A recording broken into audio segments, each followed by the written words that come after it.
cannot give you absolute numbers. The numbers are never going to be absolute numbers. But what you need to do with your camera is open your camera, look at the image, look at what is lit, and adjust your ISO, adjust your aperture, so that it drop it to the point where the subject is dark and the window is lit. So it's all relative depending on the situation.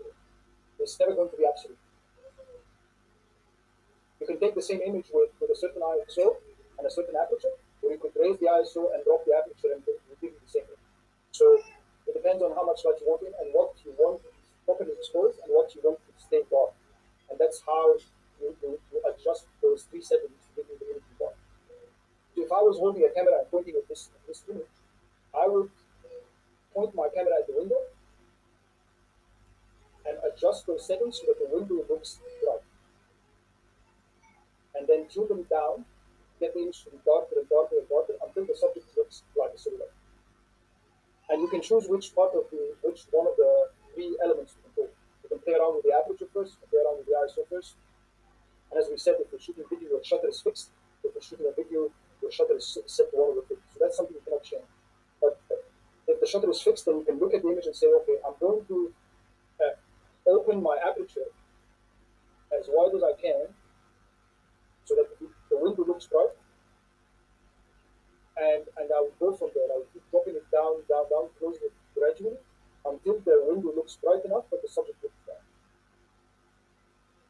So it's all relative depending on the situation. And you've got those controls to move up and down gradually to give you the look that you want. Can this be achieved with a smartphone, with a mobile device? Yes, yes, you can definitely do it. Yeah.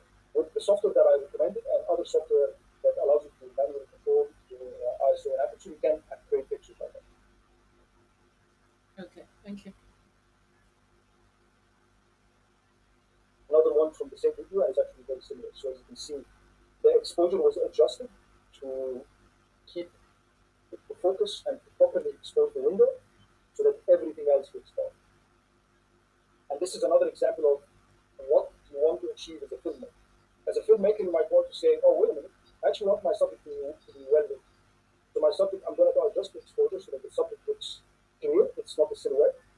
What do you guys think is going to happen when I change my image so that the person in front of the camera looks well lit? What do you think is going to happen? The back will be blurry. Perfect. The back would be super, super white, super bright, but it's going to be almost completely undercovered. That image is going to be very, very, sorry, that window is going to be very, very, very bright, so to the point where you cannot see anything around that. So, so one of the things you can do is choose the time of day and choose the situation you want your subject to be in, depending on what effects you're looking for. If you can't really control the light, if you don't have your own light, no one is expecting you to have your own light, pick a point in time or a time of day or a location where your window is dark and part of the room is dark, and get your subject to sit on the darker side and adjust your image so the window looks properly exposed, but the subject is remaining there. And then play around with it. Keep your subject well lit, the window will look very bright. And play around with it and find somewhere in between where you feel comfortable, where it gives you the effect you want. Move your subject closer to the window, move your subject away from the window. Get your subject to look towards the window, get your subject to look away from the window. And play around with it. Put some diffusion on the window. Put a curtain in front of the window, put a shower curtain, put a white sheet, bed sheet, doesn't matter. Make it softer, make it harder, play around, and play around with the ISO and the aperture of your phone, and figure out what you want to do in that specific situation, in that specific setting, what effect you want to do. There's no perfect setting. It all depends on what story you're trying to tell, what emotion you're trying to create for the audience that is watching.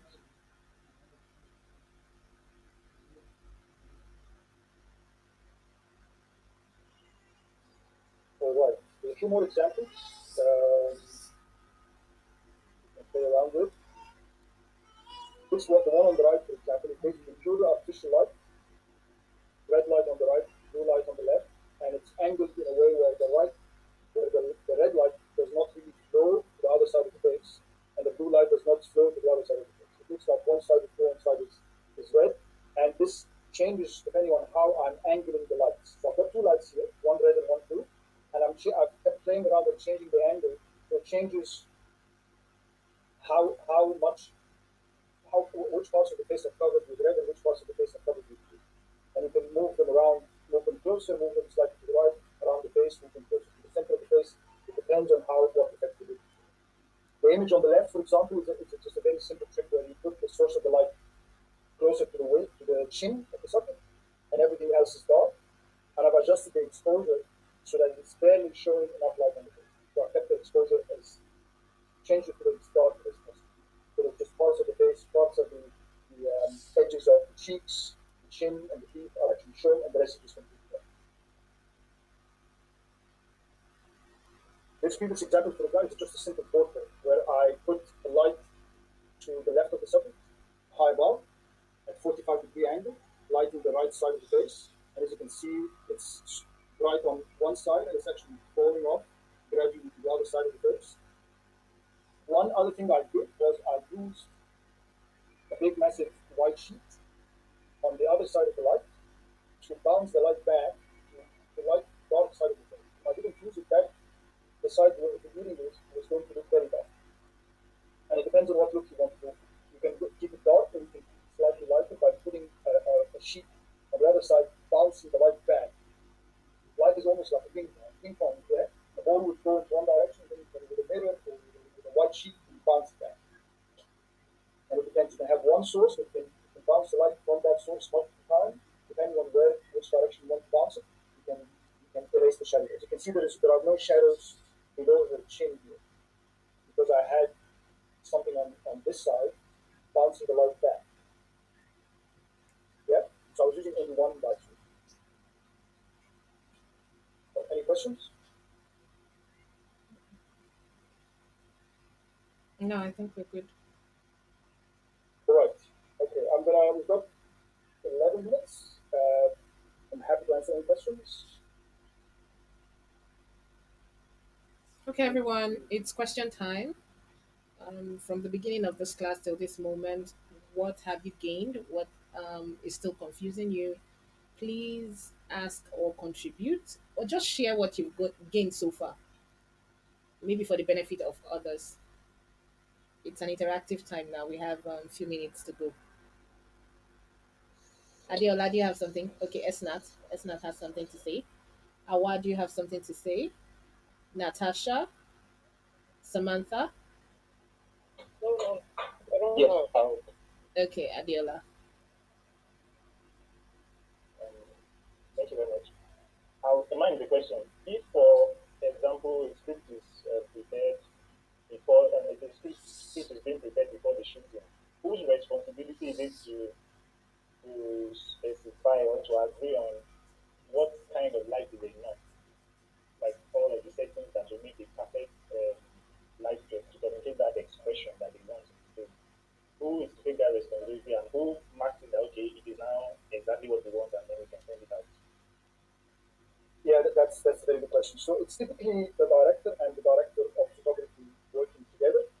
So what they typically do is that they read the script separately and then they sit together. Some directors of photography like to do the following. They read the scripts and then they come back and say, all right, let's sit together and go through a few scenes and try to imagine what we're going through. And then they do what's called storyboard. So they're on a piece of paper or on a piece of software, it doesn't matter, they basically draw some of those. Another thing that a director of photography would do is that he or she would go alone and come back with creating what's called a mood board, for example. So they would go watch other movies, get screenshots from other movies.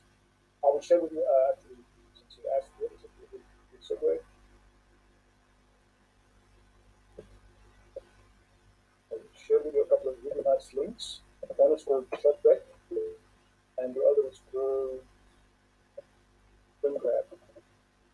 Those are actually two really nice websites where they have screenshots from movies. So what some directors of photography do is after they read the script alone, they go through movies that they think will match the look that they look and get some screenshots from some screen grabs from, and then put it like a PowerPoint slide or a document, print them out, and then go sit with the director and say, hey, based on the script that I've written, let's say it's a movie about revenge or it's a love story or it's a comedy, doesn't matter. Based on the script that I've written, I think this is what the movie's going to look like. The general, the colors, the lighting is going to look like. It's a revenge movie. So some scenes I wanted to be dark, very contrasty. I want to have the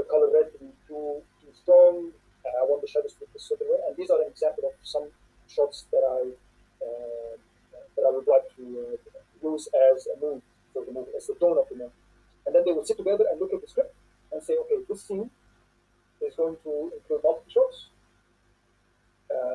Shots can have different dimensions, like extreme wide, long shots, medium shots, close-ups, etc. And then they storyboard them, they draw them, or they get a storyboard artist to do them and say, okay, draw me as this scene. Two people sitting at a table, looking at each other.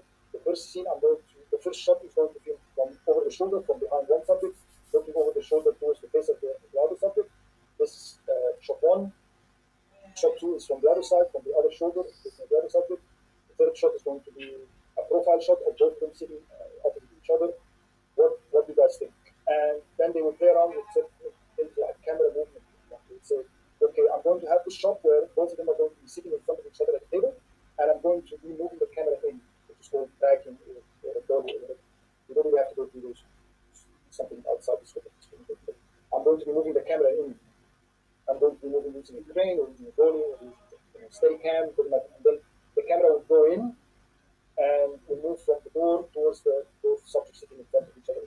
This is going to be the first shot. This is going to be the opening scene of this scene, the opening shot of this scene, for example. And the director is going to play around with it. I like this, I don't like that. Let's do a close up here.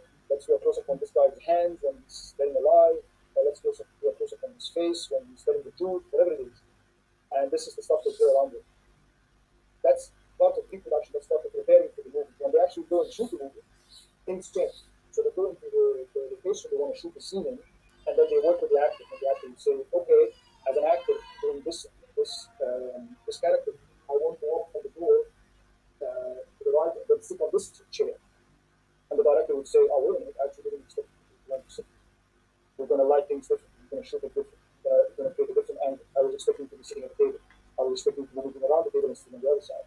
So with the actors during shooting, they play around with how the shot is going to look like, and then they'll shoot it on depending. And that's called blocking, which is basically how the actors move within the film.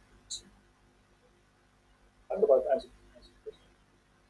Yes, very, very well. Thank you.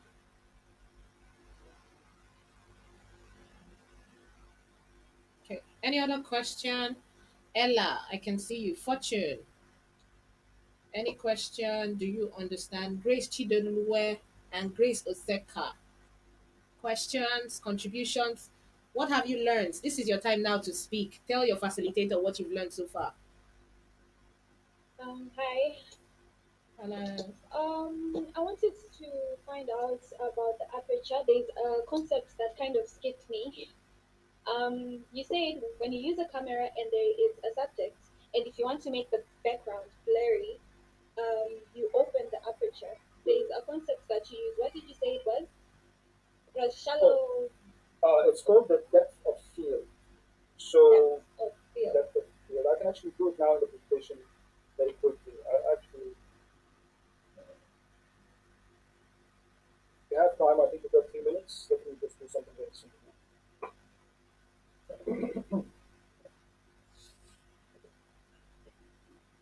May I ask a question? Sorry, if you give me 1 second, I'm just creating something in PowerPoint that I would like to show you. Sure, sure.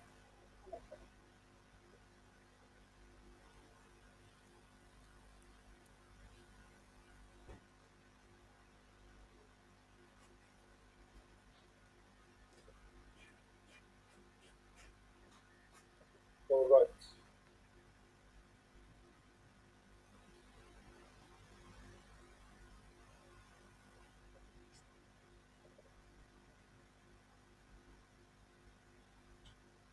Let me, not sure if you guys can see my screen.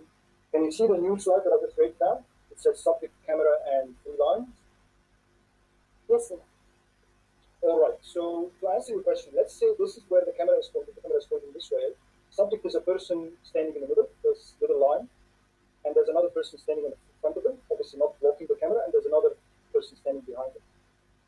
If I open the aperture really wide and I'm focused on the subject in the middle, if the aperture is very wide, it creates a shallow depth of field. What does that mean? It means that if the camera is focused on the subject in the middle, the depth of field, which is the area to the front and to the back of the subject, that is in focus, is actually very small. close the aperture, the depth of field, which is the area to the front and to the back of the subject that is in focus, increases. So if I want to capture this, if I want to capture the image of the person in the middle, to make them in focus, and to make sure that the person at the front and at the back is not in focus, let me just put them hand in hand.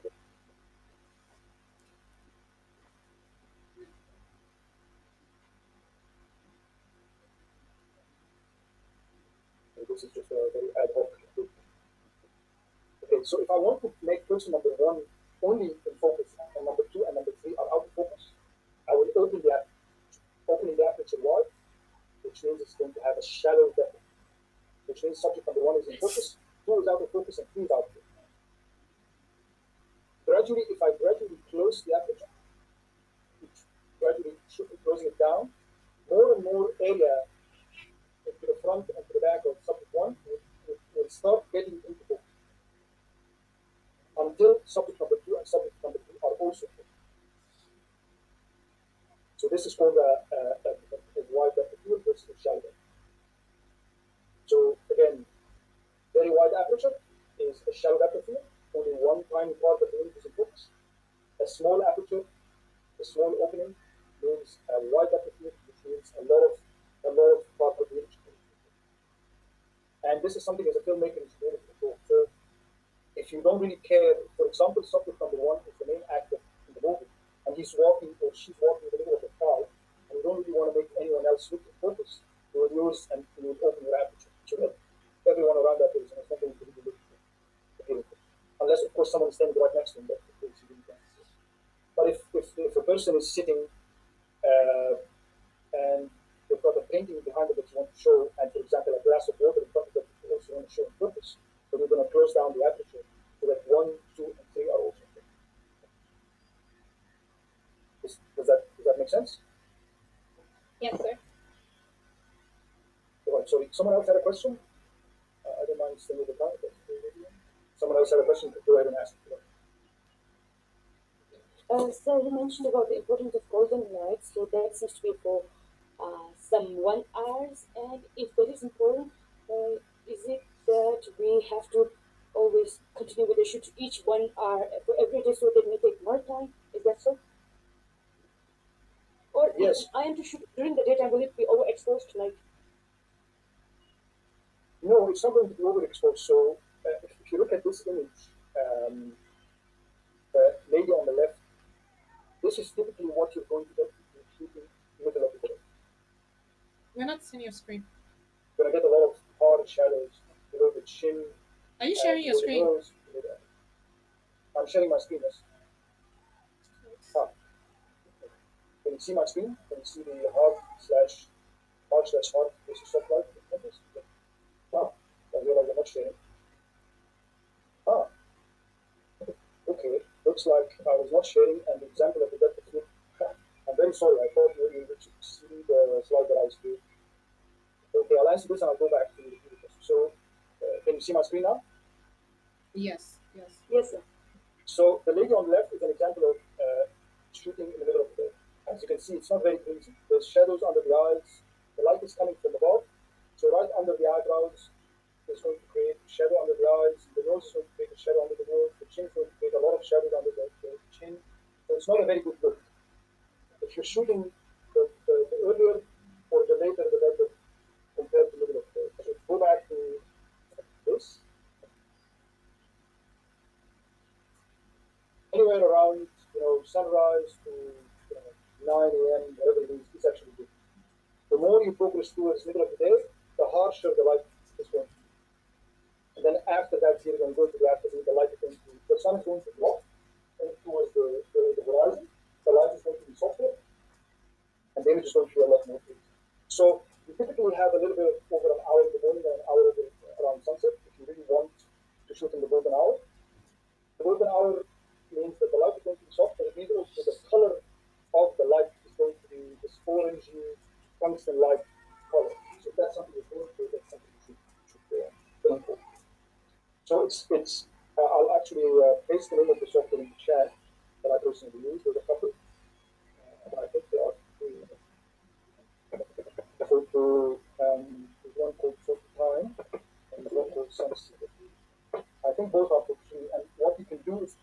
cell phone, it will tell you based on your location when is the sunrise and when is the sunset and how long is the golden hour. So, for example, if I'm using it here in Cairo, it's telling me that the blue hour is between 5:20 past 5 a.m. 5:30 a.m.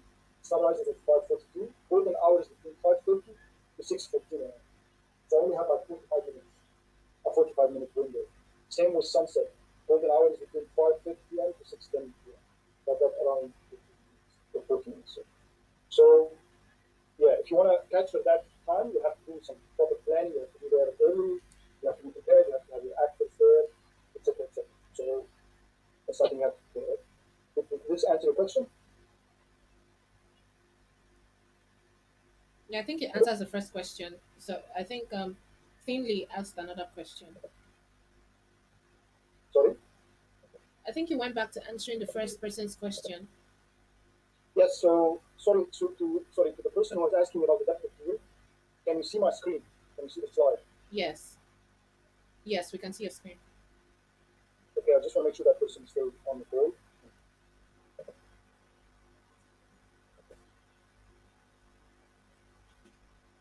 Hello. The lady who asked the question about the depth of field and the aperture. Yes, I can see, sir. All right, Penny. Okay, so apologies. I thought I was sharing my screen. It turns out to stop sharing. So again, the aperture. How does it control the depth of field? If you look at subject number one, if the aperture is really wide, subject number one is going to be in focus, but everything in the front and the back of the subject is not going to be. Right. Any other questions?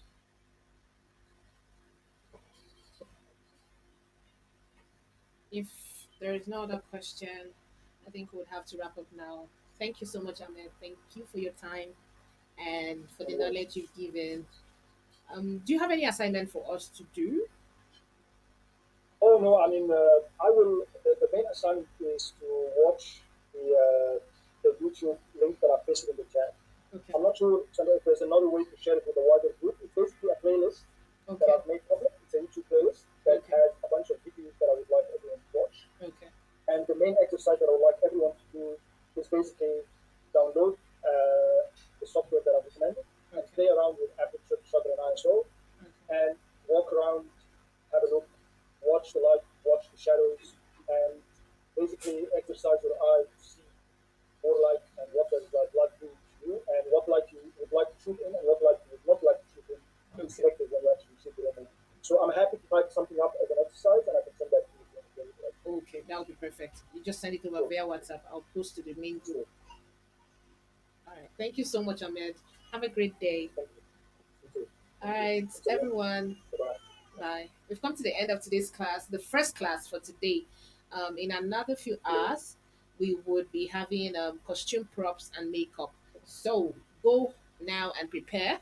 And we'll be expecting Ahmed's assignment. It will be posted to you on your groups. So please just relax, take in all that you've heard so far, and expect the next class. All right. Have a great day, everyone.